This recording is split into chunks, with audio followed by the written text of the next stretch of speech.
नमस्कार, insider live देख रहे हैं आप। देखिए, इस बार बिहार चुनाव दिलचस्प होने वाला है। इस बार का बिहार चुनाव में मुकेश सहनी अब महागठबंधन में चले गए हैं और पशुपति पारस की भी चर्चा है। आज इस वीडियो में हम वो आंकड़े आपको बताने जा रहे हैं और ये आंकड़े ऑलमोस्ट इसी आंकड़े पर सीट बंटवारा होगा। यही फॉर्मूला होगा। थोड़ा ऊपर नीचे हो सकता है, लेकिन ज्यादा की गुंजाइश नहीं है इस आंकड़े में।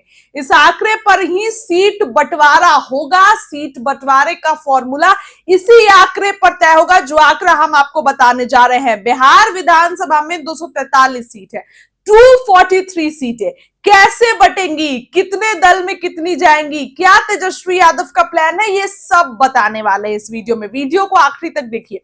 देखिए, पहले तो आपको बात करते हैं अभी राष्ट्रीय जनता दल की।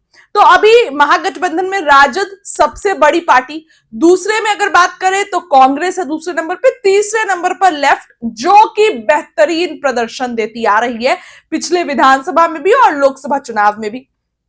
इसके बाद मुकेश सहनी आते हैं और फिर जो है पशुपति पारस की भी एंट्री होते नजर आ रही है। एनडीए से तो नाराज चल रहे हैं पशुपति पारस।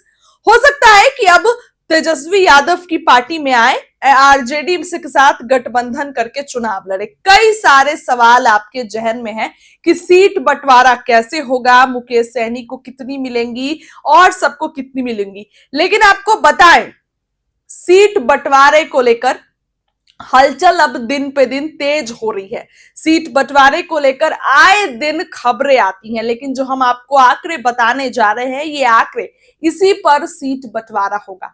देखिए, महागठबंधन में सबसे पहले बात करते हैं राष्ट्रीय जनता दल की। राष्ट्रीय जनता दल को 130 से 35 सीटें मिलने जा रही है। 130 से 35 सीटें राष्ट्रीय जनता दल ले रही है। बस 130 से 35 सीटें। पिछली बार 144 सीट लड़ी थी, लेकिन इस बार अब मुकेश सहनी आगे हैं और माले सीपीआईएमएल का प्रदर्शन बेहतरीन रहा है लेफ्ट में, तो उनको तेजस्वी यादव टिकट ज्यादा देंगे। जाहिर सी बात है कि उन्होंने अच्छी खासी फाइट दी थी, तो उन पर जो है वो सीट बंटवारा ज्यादा होगा। उनको टिकट तेजस्वी यादव देंगे ही देंगे ज्यादा सीटों पर। 11 सीटें इस बार उनकी बढ़ रही है, बताएंगे आपको। लेकिन आरजेडी में जो है इस बार 130 से 35 सीटें आरजेडी चुनाव लग रही है। कांग्रेस की बात करते हैं, जिसकी फील्डिंग पप्पू यादव पहले ही शुरू कर दी है। 100 सीट खुल के बोल रहे हैं और साथ साथ कोसी सीमांचल वाली सीट पर मना भी कर रहे हैं कि राजद चुनाव नहीं लड़ेगी। हर तरीके से कांग्रेस को मजबूत करने का उपाय ढूंढ रहे हैं पप्पू यादव। लेकिन पप्पू यादव को तेजस्वी यादव इतने सीरियस नहीं लेते हैं, क्योंकि अक्सर देखिए पप्पू यादव के बयान को बोलते हैं अरे छोड़िए ना। तो ऐसे में क्या लगता है आपको? देखिए, तेजस्वी यादव इस बार कोई कॉम्प्रोमाइज नहीं करना चाहते हैं। पिछली बार कांग्रेस को 70 सीटें मिली, लेकिन कांग्रेस ने कितनी जीती? महज 19 सीटें। इतना खराब प्रदर्शन। 50 सीटें भी तो नहीं जीत के लाए। इसलिए इस बार कांग्रेस को जो है सीटें, देखिए 50 सीटें जाने वाली हैं।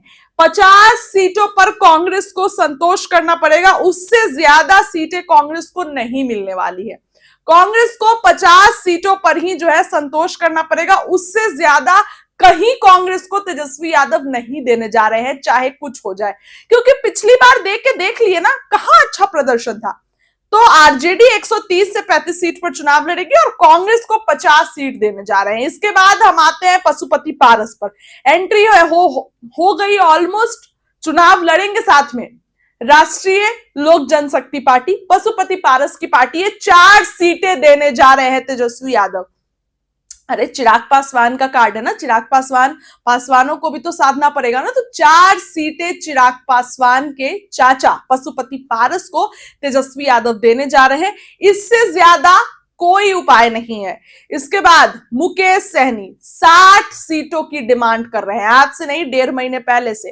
साथ ही डिप्टी सीएम का पद भी चाहिए। 60 सीटें, कांग्रेस को तो 50 दे रहे हैं और आप जरा सोचिए कि 60 सीटें वीआईपी सुप्रीमो को कैसे दे देंगे।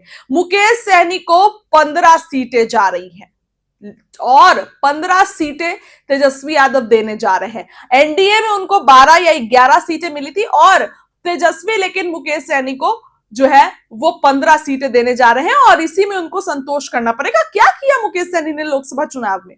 आप सभी ने देखा कि उनकी करारी हार हुई लोकसभा, तो 60 सीटों की डिमांड वो लॉजिकली अब कर रहे हैं। तो लेकिन इस पर हमारे पास जो खबर आई है, तेजस्वी यादव नहीं देने जा रहे हैं मुकेश सहनी को 60 सीटें, कहीं से भी नहीं। कांग्रेस को 50, आरजेडी खुद 130 से 35, इधर पशुपति पारस की पार्टी राष्ट्रीय लोक जनशक्ति पार्टी को 4 सीट और मुकेश सहनी की एंट्री हो गई है, रहेंगे अगर साथ में तो 15 सीटें मिलने जा रही है। अब लेफ्ट पर आते हैं, जिनका बेहतरीन प्रदर्शन रहा है। सीपीआई एमएल का प्रदर्शन बहुत बेहतरीन रहा है लोकसभा चुनाव में। आप देखिए, मोदी कैबिनेट में मंत्री रहे, आरा से हरा दिया सीपीआई एमएल ने। इसके बाद काराकाट से उपेंद्र कुशवाहा की करारी हार, पवन सिंह निर्दलीय लड़े।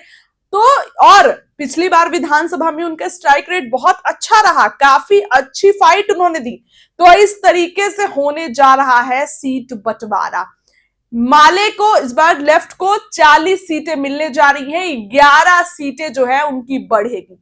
दोबारा आपको बताते हैं, आरजेडी 130 से 35 सीट, पशुपति पारस की पार्टी 4 सीट, मुकेश सहनी की बात करते हैं तो 15 सीट, कांग्रेस को 50 सीटों पर संतोष करना पड़ेगा। हालांकि 70 से ज्यादा बोल रही है, लेकिन चांसेस नजर नहीं आ रहे हैं। लेफ्ट को जो है मिलने वाली है 40 सीट। अब देखिए, 130 से 35 सीटों पर भी कटौती करेंगे तेजस्वी यादव। 130 से 35 सीटें वो रख रहे हैं, वो रिजर्व्ड रख रहे हैं। जेएमएम की एंट्री हो गई है, 10 से 12 सीटों पर जेएमएम जो है चुनाव लड़ना चाहता है। अब आप देखिए कि पिछली बार राजद को वहां से टिकट मिला तो राजद का स्ट्राइक रेट अच्छा था, 4 सीटों पर राजद के जो है वो जीते वहां पर जो प्रत्याशी थे। तो अब हेमंत सोरेन भी तो बोलेंगे ना कि हमको भी बिहार में दीजिए।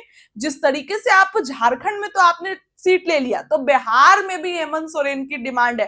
तो 100, और वहां पे आपको बताएं कि हेमंत सोरेन अपने प्रत्याशी को उतारेंगे झारखंड से सटे जो देखिए इलाके हैं। तो अब आप देखिए कि तेजस्वी यादव 135, 30 से 35 सीट पर चुनाव लड़ने वाले हैं और उसमें कुछ सीटें रिजर्व रखेंगे। जो सीटें जेएमएम को जाने वाली है, जेएमएम को सीटें देंगे तेजस्वी यादव। कुछ सीटें 10 से 12 सीट तेजस्वी यादव जो है जेएमएम को देने वाले हैं। इस तरीके से जो है वो सीट बंटवारा होगा। इस बार का सीट बंटवारा कुछ इसी तरीके से होगा, हल्का ऊपर नीचे 19-20 हो सकता है, लेकिन ओवरऑल आंकड़ा यही रहेगा। चर्चाएं हैं कि मुकेश सहनी रहेंगे नहीं रहेंगे, लेकिन अगर रहते हैं तो इसी पर सीट बंटवारा होगा और जेएमएम भी चुनाव लड़ने जा रहा है। तेजस्वी यादव देंगे अपने खाते से जो है वो कुछ सीटें अपने पास रिजर्व रखेंगे और उससे जो है हेमंत सोरेन की पार्टी को जेएमएम को टिकट देंगे। इस तरीके से महागठबंधन में सीट बंटवारा हो सकता है। अब देखिए, तेजस्वी यादव की एक्टिवनेस देख के आपको नजर आ रहा होगा कि इस बार का सीट बंटवारा बहुत बिल्कुल जो है अहम तरीके से होने वाला है। कोई पैरवी वाला टिकट किसी को नहीं देंगे तेजस्वी यादव। क्या लगता है आपको? कमेंट करिए। बहुत बहुत धन्यवाद।